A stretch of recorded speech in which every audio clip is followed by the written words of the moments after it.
ഞാൻ കൂടുതലായിട്ടും അപ്ലൈ ചെയ്തിട്ടുള്ള ജഗതിച്ചേട്ടൻ്റെ ഒരുപാട് പരിപാടികൾ അപ്ലൈ ചെയ്തിട്ടുണ്ട്. ആ ഒരു മൂഡ് പിടിച്ചിട്ടുണ്ട്. അതായത് നമ്മൾ കണ്ടിട്ടുള്ള ഹ്യൂമർ ചെയ്യുന്നതും ആയിട്ടുള്ള ക്യാരക്ടേഴ്സിൽ നമുക്ക് ഏറ്റവും കൂടുതൽ വരുന്നത് ജഗതിച്ചേട്ടനും ഇന്നസെൻ്റ് ചേട്ടനുമാണ്.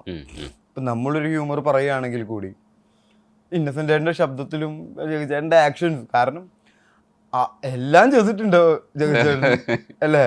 ഇനിയൊന്നും ഹ്യൂമറിന്റെ മാക്സിമം പുള്ളി ഉപയോഗിച്ചിട്ടുണ്ട്.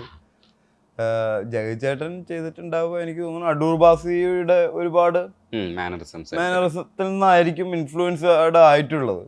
പിന്നെ ജഗതിച്ചേട്ടൻ ഇല്ലാത്ത പടങ്ങൾ ഉണ്ടായിരുന്നില്ലല്ലോ. അത് കാരണം നമ്മളിപ്പം മമ്മൂട്ടിയുടെയും മോഹൻലാലിൻ്റെയും ആരാധകനാണെന്ന് പറയുമ്പോൾ കൂടി ഏറ്റവും കൂടുതൽ നമ്മുടെ ആക്ടറിൻ്റെ ഉള്ളിൽ കയറുന്നത് ജഗതിച്ചേട്ടൻ്റെ എക്സ്പ്രഷൻസും അല്ലെങ്കിൽ പുള്ളിയുടെ ടൈമിങ്ങും ഭയങ്കര ടൈമിങ്ങിലാണ് അത് പ്രയോഗിക്കുക. അതാണ് അതിൻ്റെ രസം.